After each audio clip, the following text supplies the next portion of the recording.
Hello दोस्तों, आपका स्वागत है। आशा करते हैं कि आप लोग सब अच्छे होंगे। आज हम टेट के प्रीवियस ईयर के क्वेश्चन को देखेंगे। टेट के प्रीवियस ईयर्स क्वेश्चन को देखेंगे। ये जो पर्यावरण अध्ययन का जो सिलेबस होता है, लगभग हम उसे पूरा कवर करने का भी प्रयास करेंगे। अगर आप हमारे चैनल पर नए हों तो हमारे चैनल को ज़रूर सब्सक्राइब करें और हम अपने दोस्तों के साथ शेयर करें। यहाँ पर क्वेश्चन लगा हुआ है, क्वेश्चन को पढ़ेंगे, समझेंगे और क्वेश्चन का पोस्टमार्टम करने का प्रयास भी किया जाएगा। चलेंगे, देखेंगे क्वेश्चन यहाँ पर जो लिखा गया है उस क्वेश्चन को पढ़ते हैं। लिखा गया है कि भारत में महिलाओं के लिए आरक्षण की व्यवस्था कहाँ है।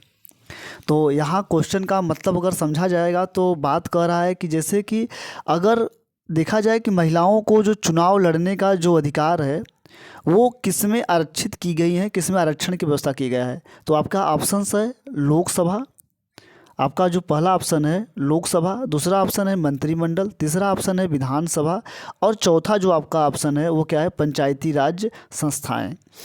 अगर आप देखा जाए, अगर आपको अगर आंसर पता हो तो आप आंसर ज़रूर को करेंगे। चलेंगे, देखेंगे भारत में महिलाओं के लिए जो आरक्षण है, अगर इसका आंसर देखा जाएगा तो इसका आंसर जो होगा वो ऑप्शन नंबर क्या होगा, डी होगा। ऑप्शन नंबर क्या होगा, डी होगा, पंचायती राज संस्थाओं में होता है। तो अगर देखा जाए कि जो पंचायती राज की जो व्यवस्था की गई है ये हमारे संविधान के पंचायती राज्य के नाम से ही एक क्या है, चैप्टर्स है। इसमें क्या है कि अनुच्छेद जो दिए गए हैं, अगर देखा जाए कि इसमें 243 कितना 243 अनुच्छेद में क्या है, पंचायती राज्य की व्यवस्था की गई है, जिसमें महिलाओं के लिए 33% आरक्षण की बात की गई है। कितने, 33% की आरक्षण की बात की गई है, जिसे हम लोग बोलते हैं वन थर्ड की क्या है, आरक्षण की बात की गई है। कि अगर देखा जाए, अगर पंचायती राज की बात करें, जैसे नगर निगम चुनाव हो गया, ग्राम प्रधान चुनाव हो गए और क्षेत्र पंचायत चुनाव हो गए, ये सब जो चुनाव होते हैं, जैसे ब्लॉक प्रमुख, पंचायत सदस्य के जितने भी चुनाव होते हैं, ये सब में क्या होता है, महिलाओं को 33% क्या है, आरक्षण दिया गया है। तो आप लोग सुनते होंगे, देखते होंगे कि महिलाओं के लिए जो कभी कभी क्या होता है कि महिला सीट आरक्षित की जाती है। ये सब जो सीटें हैं यहाँ पर क्या है, पंचायती राज व्यवस्था में की गई है, ना कि लोकसभा में है, ना मंत्रिमंडल में है और ना ही विधानसभा में है। इसलिए जो आपका आंसर होगा वो क्या है, पंचायती राज है। अगर देखा जाए तो लोकसभा में जो अगर बात की जाए तो इसमें क्या है, एससी और एसटी के लिए क्या है, आरक्षित सीटें हैं। एससी और एसटी के लिए मतलब अनुसूचित जाति और अनुसूचित जनजातियों के लिए बारे में बात की गई है।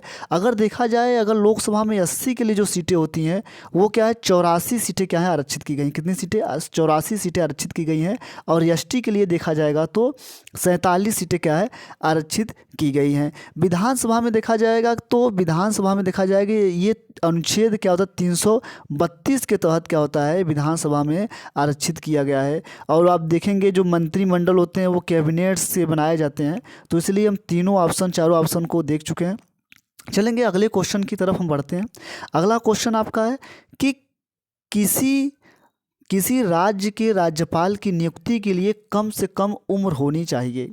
अगर देखा जाए कि भारत में अगर जो राज्यपाल की जो नियुक्ति होती है वो क्या होता है, अनुच्छेद 157 के तहत क्या होता है कि भारत के हर राज्य में क्या होता है, एक क्या होता है, आपको राज्यपाल मिलेगा।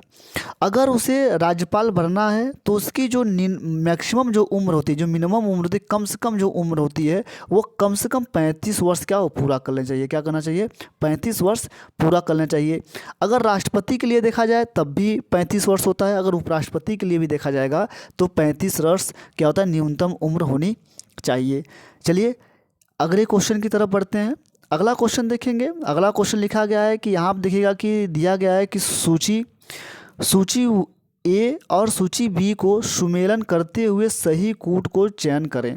तो आपका देखेंगे सूची नंबर 1 यहाँ पर है और सूची नंबर बी यहाँ पर है। आपको ऑप्शन के दिए गए हैं कि भारतीय संघ कहाँ पर किसके साथ मिलाया करेंगे, राज्य किसके साथ आप इसे मिलाएंगे, नगर निगम को कैसे मिलाएंगे, ग्राम पंचायत को कहाँ मिलाएंगे।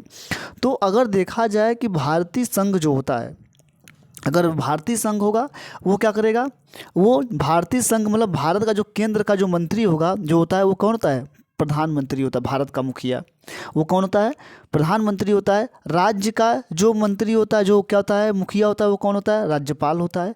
नगर निगम का देखा जाएगा तो क्या होता है? मेयर होता है। और ग्राम पंचायत का देखा जाए तो सरपंच होता है। तो कहा जाएगा कि अगर देखा जाए इसके आंसर को, अगर देखा जाए, जैसे आप लोग देखते होंगे ग्राम पंचायत में ग्राम प्रधान होता है, जिसे हम लोग सरपंच बोलते हैं, इसी को हम लोग मुखिया बोलते हैं। भारत में जो नेतृत्व करता है वो कौन होता है? प्रधानमंत्री होता है। और जो राज्य के लिए जो नेतृत्व करता है राज्यपाल देता है, लेकिन अगर यहाँ मुख्यमंत्री होता तो मुख्यमंत्री भी हम कर सकते थे। तो अगर इसका देखा जाएगा, इसके अगर हम ऑप्शन को देखें, इसके ऑप्शन देखें तो ए का क्या है? पहला है। बी का अगर देखा जाए तो तीसरा है, थर्ड है। और अगर सी को देखा जाए, इसका क्या होगा? फोर्थ होगा। और जो ग्राम पंचायत का होगा वो क्या होगा? सेकेंड होगा। मतलब 1/3 4th, 1/3 और 4th को देखेंगे कहाँ पर है? 1/3 4th। तो 1/3 4th को देखेंगे तो ऑप्शन नंबर आपका क्या हो जाएगा? बी। और ऑप्शन नंबर बी इसका क्या होगा? सही होगा। चलेंगे अगले क्वेश्चन की तरफ बढ़ते हैं। अगला क्वेश्चन लिखेंगे कि यहाँ पर जो क्वेश्चन है ये बड़ा इंपॉर्टेंट क्वेश्चन है, ये लगभग हर एग्ज़ाम में आता है। कि देखेंगे अनुच्छेद 356 का प्रथम प्रयोग कब और कहाँ हुआ था? ठीक है, अनुच्छेद 356 का जो प्रयोग होता है वो कब और कहाँ किया गया था? तो आपको बता दें कि भारत में 3 प्रकार के एक अनुच्छेद होते हैं जो भारत में 356 है, इसे हम लोग बोलते हैं राष्ट्रपति शासन। जो अनुच्छेद 356 का जो प्रयोग होता है वो क्या होता है? 356 जो है इसे हम लोग बोलते हैं राष्ट्रपति शासन। राष्ट्रपति जो शासन होता है वह किसी राज्य में लगाया जाता है। ये क्या होता है? किसी राज्य में लगाया जाता है राष्ट्रपति के द्वारा। ये क्या होता है? जब कोई मुख्यमंत्री अगर किसी राज्य को सही तरीके से संचालन नहीं कर पाता है तो वहाँ पर राष्ट्रपति शासन लग जाता है, जो इसका प्रयोग राज्यपाल के द्वारा किया जाता है। चलेंगे देखेंगे कि भारत में 3 प्रकार के आपातकाल लगते हैं। कितने प्रकार लगते हैं? 3 प्रकार के आपातकाल लगते हैं। पहला होता है 352 आपात होता है। दूसरा क्या होता है? 356 होता है। और जो चौथा होता है वो होता है 360 होता है। 3 प्रकार के आपातकाल लगते हैं। तो आपको पता होगा 356 अभी आपको बताएं ये राष्ट्रपति शासन से रहता है।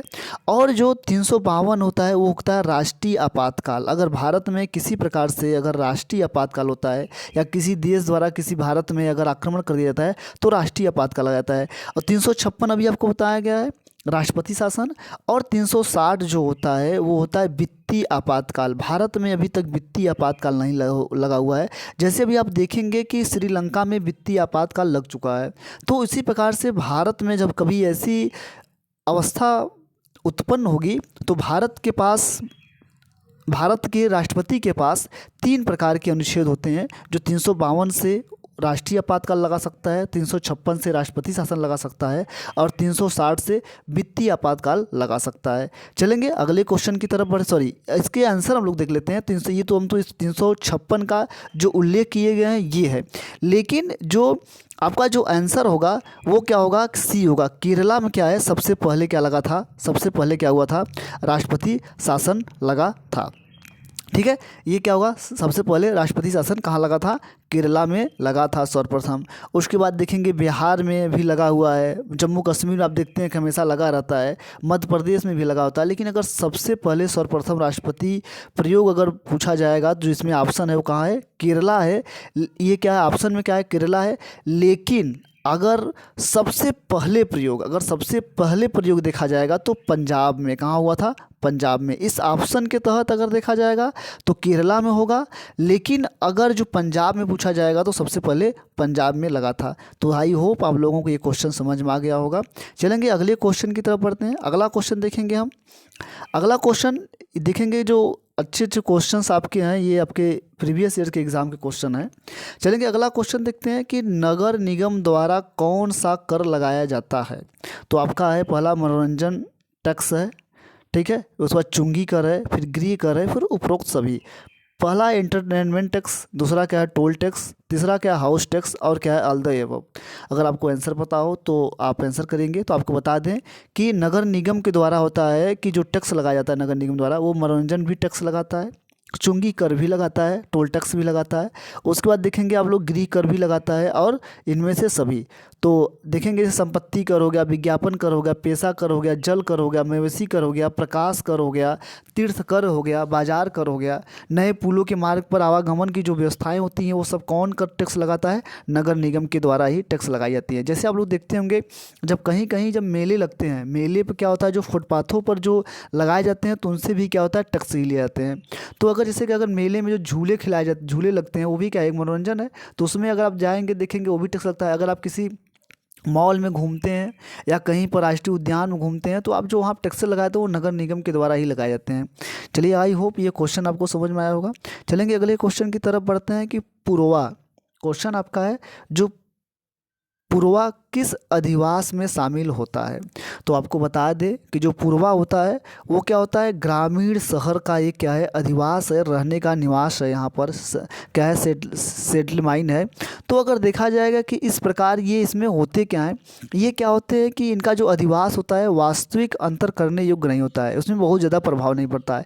ये क्या होता है, मकान के एक बड़े क्षेत्र के बिखरे हुए बीचों में खेत में रहकर वहाँ पर बना लेते हैं। जैसे क्या हुआ, कोई खेत हो गया, वहाँ पर कोई व्यक्ति रहता है छोटी इकाई के प्रकरण के रूप में, वहाँ पर देखते हैं। ये क्या होता है, समानता क्या होते हैं, सामाजिक, जातीय और क्या होता है, फलिया, पारा, धाना और नगोली जैसे जनजातियाँ क्या करती हैं, इसे बनाती हैं।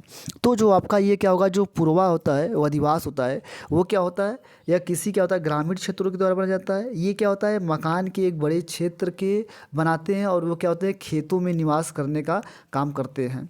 ठीक है, चलेंगे अगले क्वेश्चन की तरफ हम लोग बढ़ते हैं। अगले क्वेश्चन की तरफ बढ़ेंगे।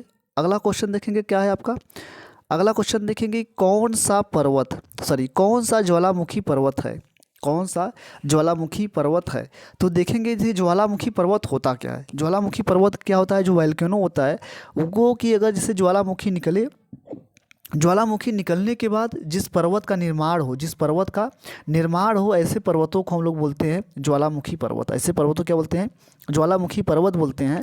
तो इसमें पूछ रहा है कि आपका जो ज्वालामुखी पर्वत होगा वो अरावली पर्वत होगा, कि अल्पेशियन पर्वत होगा, कि यूराल पर्वत होगा, कि किलिमंजारो पर्वत होगा। ये आपके आपके हैं, आपके 3-4 ऑप्शन से आपको बताना है कि कौन सा आपका आंसर होगा।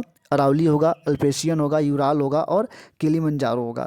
तो आपको बता दें कि जो इसका जो आंसर होगा वो क्या होगा, ऑप्शन नंबर डी होगा, किलिमंजारो होगा। जो किलिमंजारो है वो क्या है कि ये अफ्रीका में, कहाँ पर, अफ्रीका महाद्वीप में, अफ्रीका में क्या होता है, ये पाया जाता है किलिमंजारो, जो क्या है ज्वालामुखी के फूटने से इस पर्वत का निर्माण हुआ है।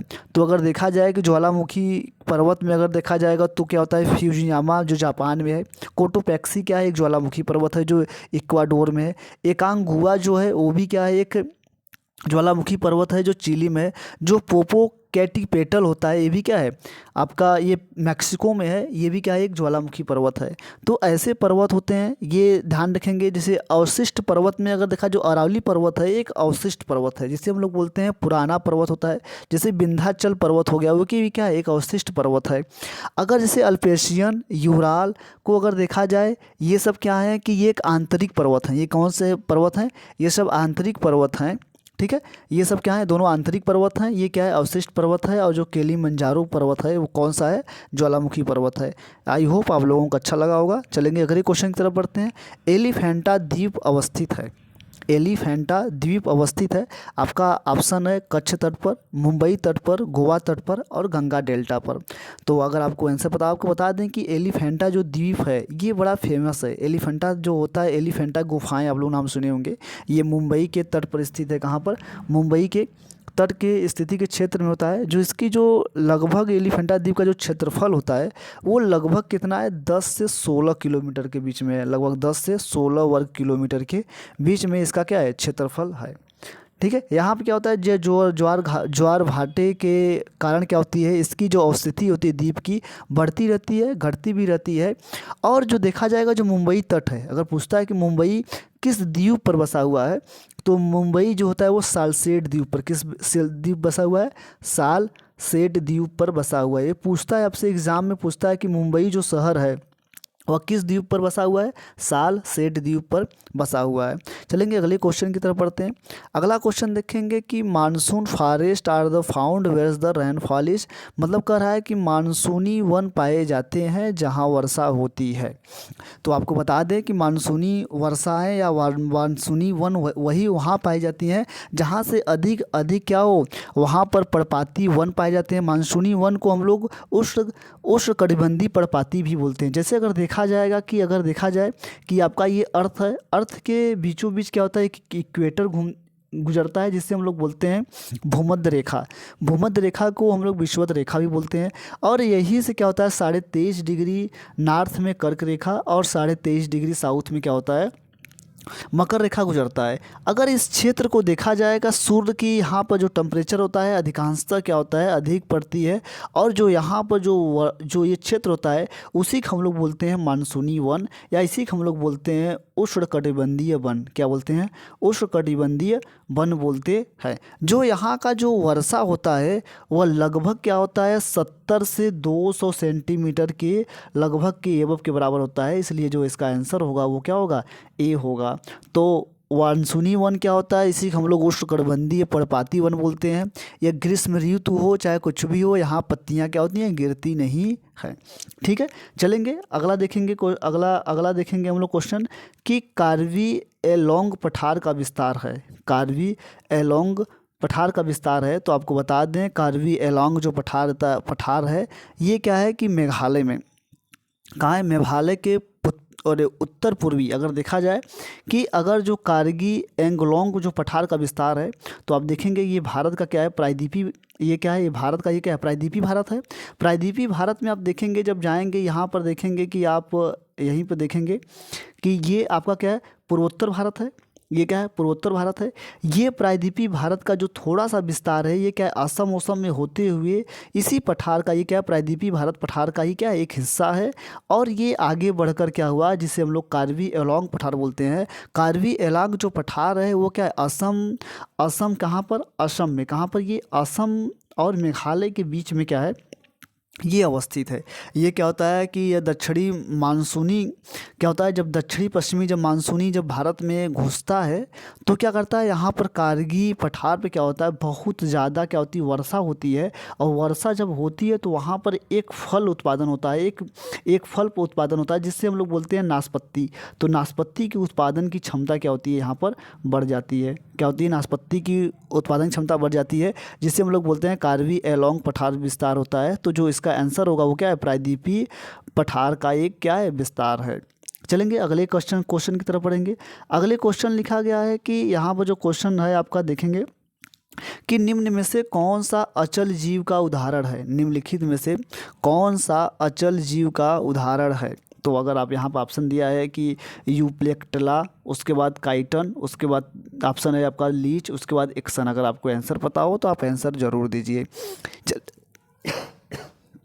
चल देखेंगे, देखा जाएगा कि देखिएगा कि जो इसका आंसर होगा वो क्या होगा, ए होगा। इस आंसर देखेंगे ये क्या है, यूप्लेक्टेला जो है, यूप्लेक्टेला जो है ये क्या है, एक अचल जीव का उदाहरण है। ये क्या है, पोरीफेरा संघ का जीव है। ये आपका यूप्लेक्टेला होता क्या है, जैसे आप लोग देखते होंगे छन्नी, देखें छन्नी क्या होता है, उसमें क्या होता है, पोरस होते हैं, छोटे छोटे क्या होते हैं, छिद्र होते हैं, ये छिद्र युक्त होते हैं। और छिद्र युक्त होने के कारण क्या होता है, ये जीवधारी होते हैं।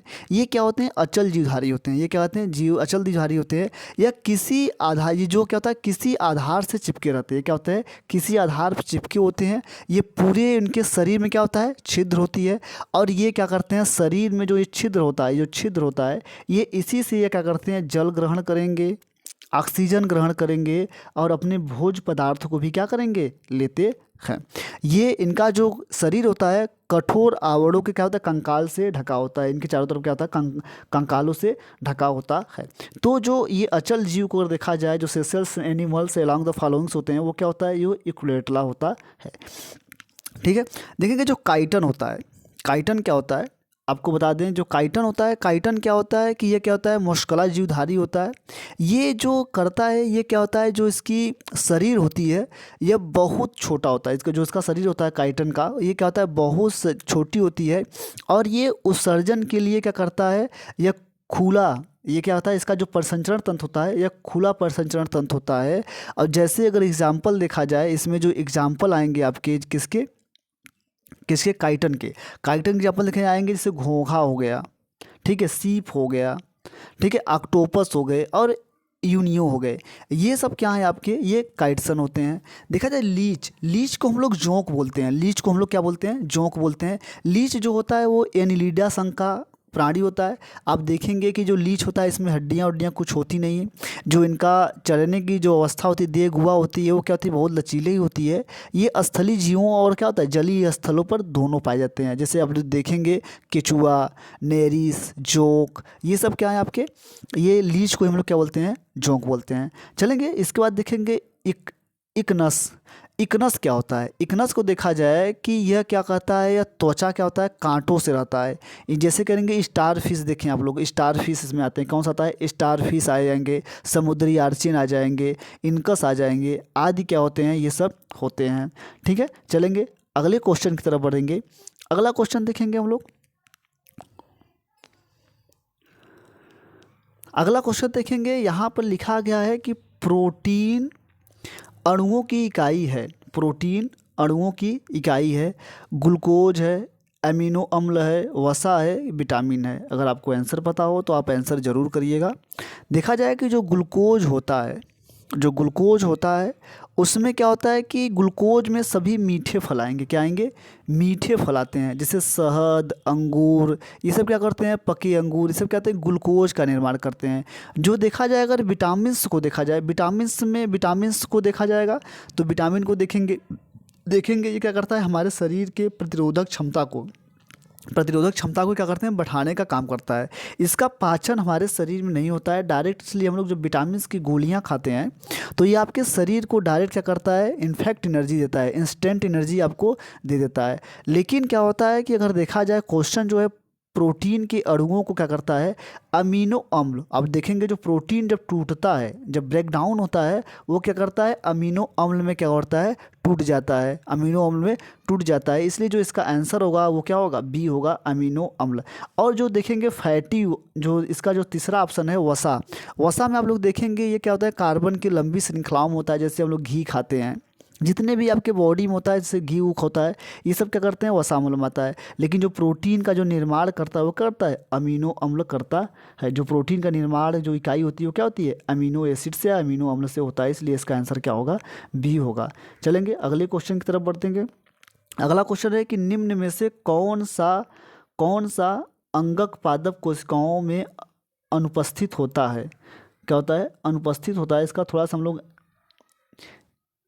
हम लोग थोड़ा सा इंग्लिश भी देखेंगे, इंग्लिश देखेंगे तो आपको ज़्यादा समझ में आएगा। ठीक है, चलेंगे। दिखाया गया कि the original is the absent is the plant cell, मतलब कौन सा अंग होता है। तो यहाँ पर आपको देखेंगे, अब आपको ऑप्शन यहाँ पर लगाए गए हैं, तो ऑप्शन आप देखिएगा और बताइएगा आंसर, कि आपका सेलुलेस सेलवाल होगा, कि वैक्यूल्स होंगे, रितिकाएँ होंगे, कि आपके प्लाइटिड्स होंगे, लवक होंगे, कि आपके क्या होंगे, सेंट्रोजोम होंगे या तारकाएँ होंगे। आप आंसर करिएगा ज़रूर।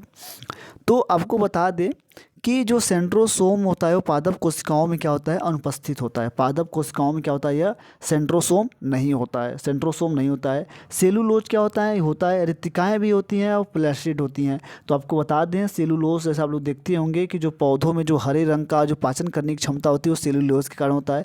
रितिकाएँ वैक्यूल्स में आप देखेंगे दोनों में होता है, पादप में और क्या होता है, जंतु में, दोनों कोशिकाओं में होती है। लवक ध्यान रखेंगे, लवक मीन्स होता है कि कलर को देने वाला, जो प्लास्टिड होता है वो कलर को डिफाइन करता है। इसलिए जो इसका आंसर होगा ये नहीं होगा। जो क्या होगा, जो तारकाय होता है ये सिर्फ किस में होता है, जो सेंट्रोसोम होता है, मतलब जो क्रोमोसोम होते हैं जो टूटते हैं वो कौन किस में मिलता है आपको, सिर्फ क्या होता है, जंतु कोशिकाओं में मिलता है, जिससे बॉडी का निर्माण करने का काम करता है। ठीक है, चलेंगे अगले क्वेश्चन की तरफ बढ़ते हैं हम लोग। अगला क्वेश्चन देखेंगे। क्वेश्चन अगला देखा गया है कि मनुष्य के, लिखा गया है कि लार्जेस्ट, क्वेश्चन है आपका, largest glands in human body, मनुष्य के शरीर की सबसे बड़ी ग्रंथि है अग्नाशय, जिसे हम लोग पैनक्रियाज बोलते हैं। अधवृक्क को हम लोग एड्रेनल ग्लैंड से बोलते हैं। पीयूष ग्रंथि को हम लोग पेट्रोटी ग्लैंड बोलते हैं। लीवर को हम लोग क्या बोलते हैं, यकृत बोलते हैं। अगर आपको आंसर पता हो तो आप आंसर को ज़रूर करिएगा। चलेगा, देखेंगे कि अगर आपको आंसर पता हो जरूर आंसर करिएगा कि सबसे बड़ी आपकी ग्रंथि ग्लैंड्स है कौन। ठीक है, आंसर पता हो को बताइएगा। चलेंगे देखेंगे इसका जो आंसर होगा वो क्या होगा, यकृत होगा। क्या होगा, लीवर होगा। ठीक है, लीवर को अगर लीवर को देखा जाए, जो इसकी जो वेट होता है, जो भार होता है, वह 1.2 से 1.5 केजी तक होता है। मतलब कि 1 से 1.5 केजी के बीच में क्या होता है, इसका क्या होता है, वेट होता है। ये क्या करता है कि जो यकृत देखेंगे ये क्या होता है, इसी ऐसे आकृति में बटी होती है, ऐसे आकृति में बटी होती है। इसकी क्या होती है, दो पट्टिकाओं में या दो मध्य बीच में क्या होता है, टूटी होती है।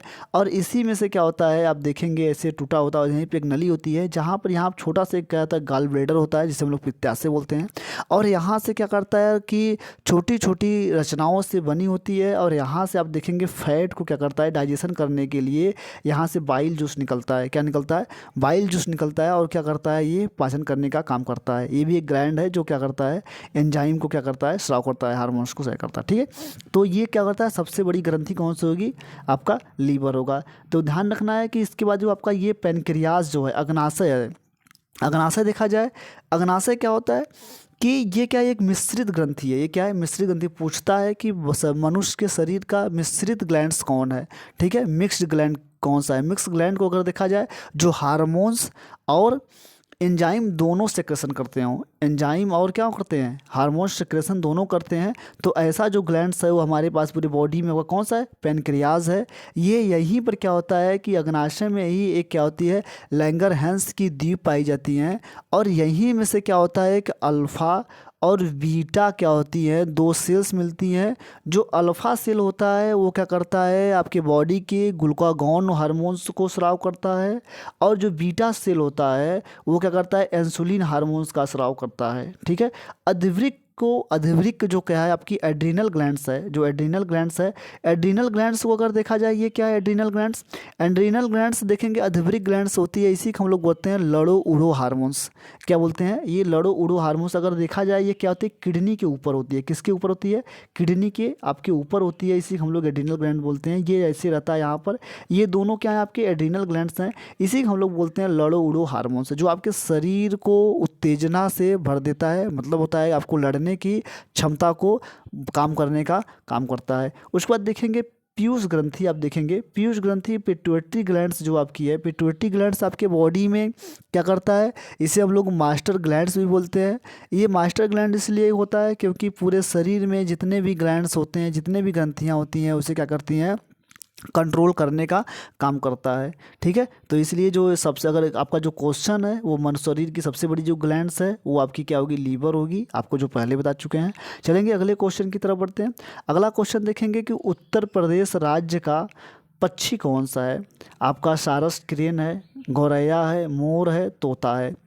ठीक है, तो अगर आपको पता होना चाहिए कि जो क्रॉन्च होता है, क्रॉन्च जो होता है, जो क्रॉन्च होता है, इसी सारस क्रैन को हम लोग क्रॉन्च भी बोलते हैं। तो उत्तर प्रदेश का जो राज्य पक्षी है वो कौन सा है, क्रॉन्च है। ऐसे हम लोग बोलते हैं, सारस क्रैन बोलते हैं। ठीक है, चलेंगे अगले क्वेश्चन की तरफ बढ़ देंगे। अगला क्वेश्चन लिखा गया है कि निम्नलिखित में से किस प्रदेश में रेंडियर पाया जाता है। टुंड्रा प्रदेश में पाया जाता है, कि मानसून में पाया जाता है, कि गर्म रुस्थल में पाया जाता है, कि टेंगा में पाया जाता है। अगर आपको पता हो तो बताइएगा आप ज़रूर। तो आपको बता दें कि जो रेंडियर है वो क्या होता है, टुंड्रा प्रदेश में पाए जाने वाला एक जानवर है, जो रेगिस्तान के ठंडे और बर्फ़ से ढके क्या होता है, स्थानों पर आता है।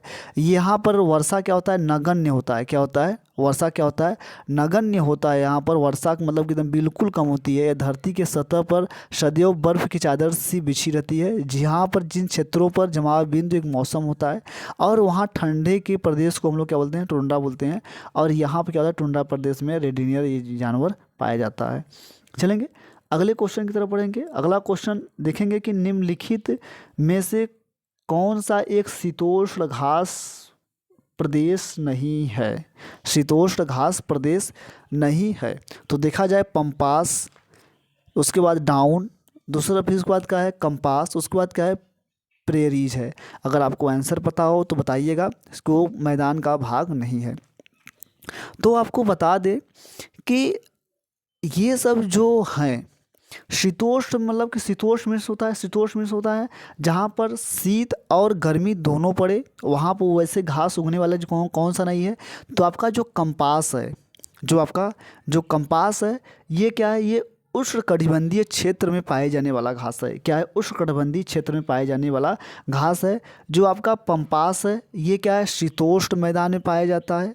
डाउन्स भी क्या होता है, आपके पाया जाता है। और प्रेरीज भी क्या होता है, शीतोष्ण घास का मैदान है। तो आपको अगर देखा जाए कि जो आपका पंपास है, जो पंपास है, यह क्या होता है, अर्जेंटीना में क्या होता है, या दक्षिण अमेरिका के अर्जेंटीना में पाया जाता है। जो पंपास अगर पूछा जाए किस देश में पाया जाता है पंपास, तो अर्जेंटीना में पाया जाता है। डाउन्स अगर देखा जाएगा तो ये ऑस्ट्रेलिया में पाया जाता है। और जो आपका जो कंपास है, ये ब्राज़ील में पाया जाता है। कहाँ पाया जाता है, ब्राज़ील में। तो आपको, और जो आपका जो प्रेयरीज है, जो आपका प्रेयरीज है, ये पाया जाता है आपका उत्तरी अमेरिका में। कहाँ पाया जाता है, उत्तरी अमेरिका में। तो एक बार हम लोग फिर देखते हैं, जो पंपास है वो कहाँ पाया जाता है, आपका अर्जेंटीना में। जो आपका डाउन्स है वो पाया जाता है ऑस्ट्रेलिया में।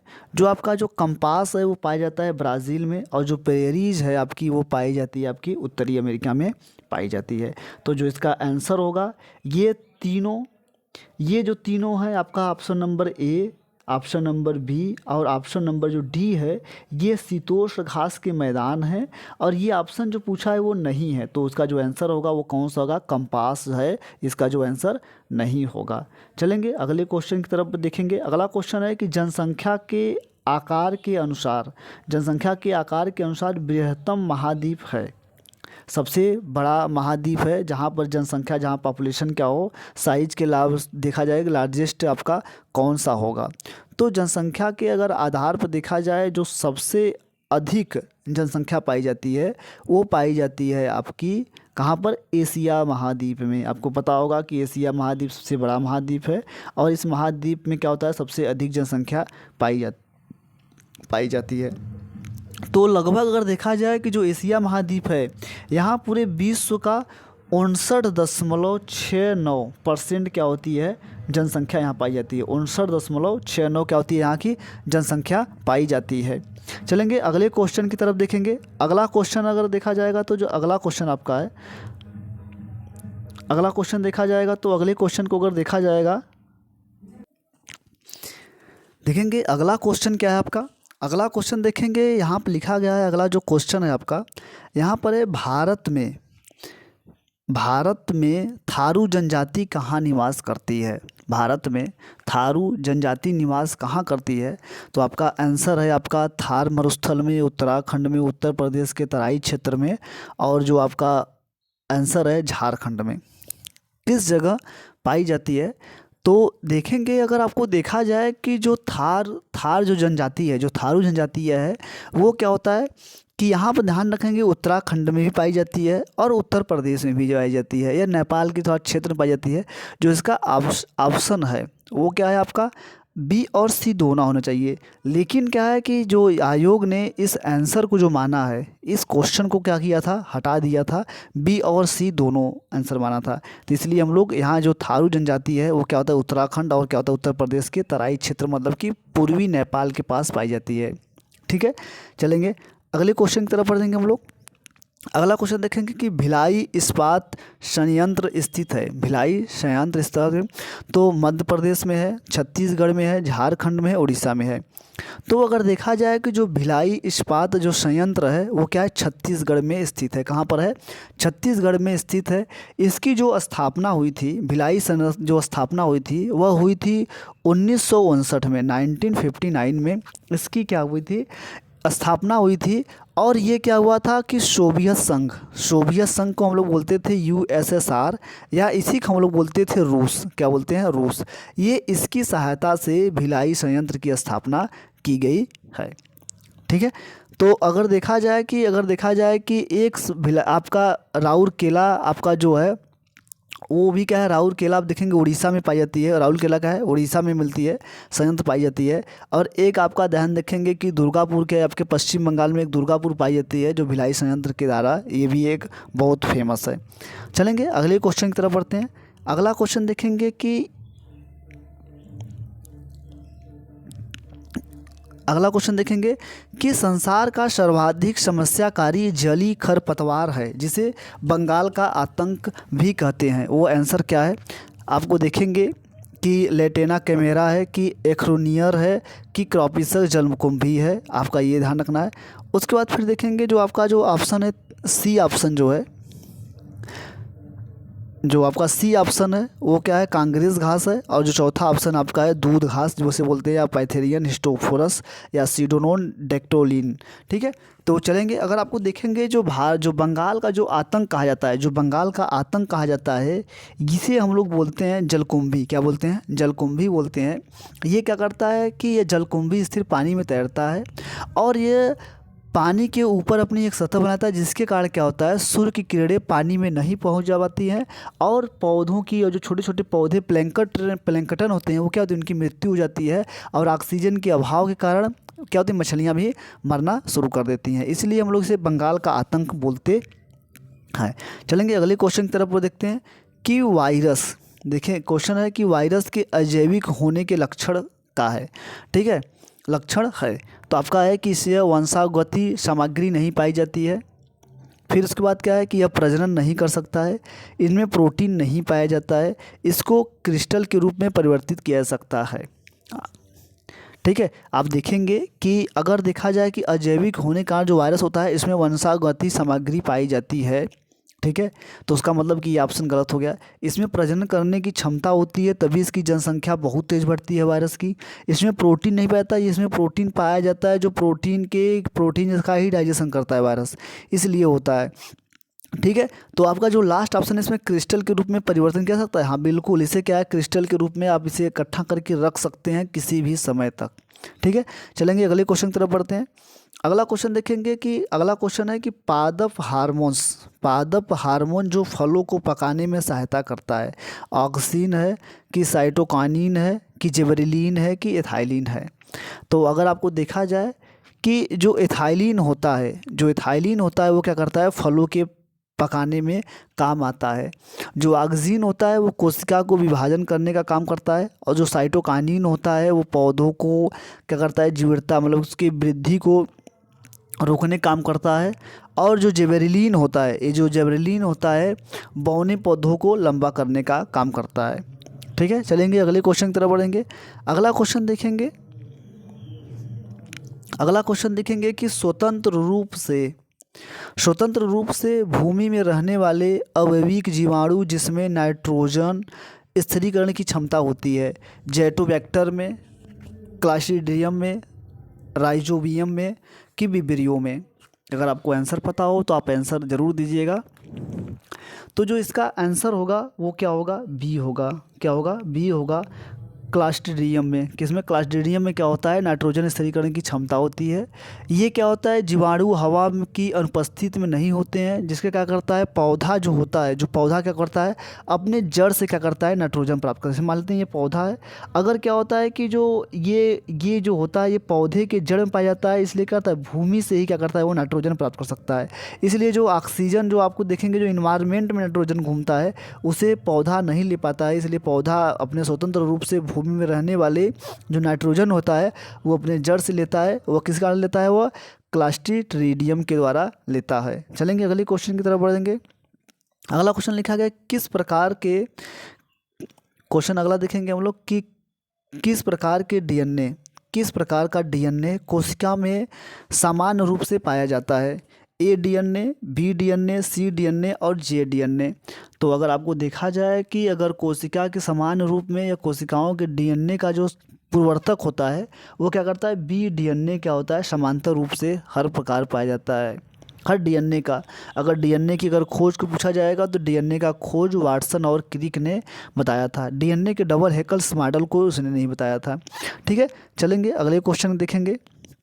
अगला क्वेश्चन देखेंगे, ये क्वेश्चन देखिएगा, फेमस क्वेश्चन है, आता है एग्जाम में आपके। सन 1853 में भारत की पहली यात्री ट्रेन चली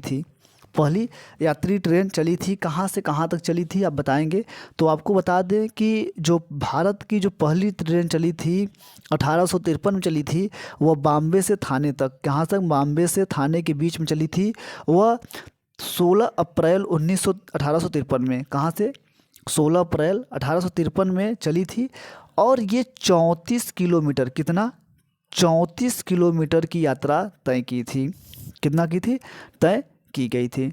जो इस समय के जो वायसराय थे वो लॉर्ड रेडिंग थे। ठीक है, चलेंगे अगले क्वेश्चन की तरफ बढ़ते हैं हम लोग। ठीक है, हाँ, क्या बताया आपको, भारत की पहली ट्रेन कहाँ, मुंबई से ठाणे के बीच में चलती है।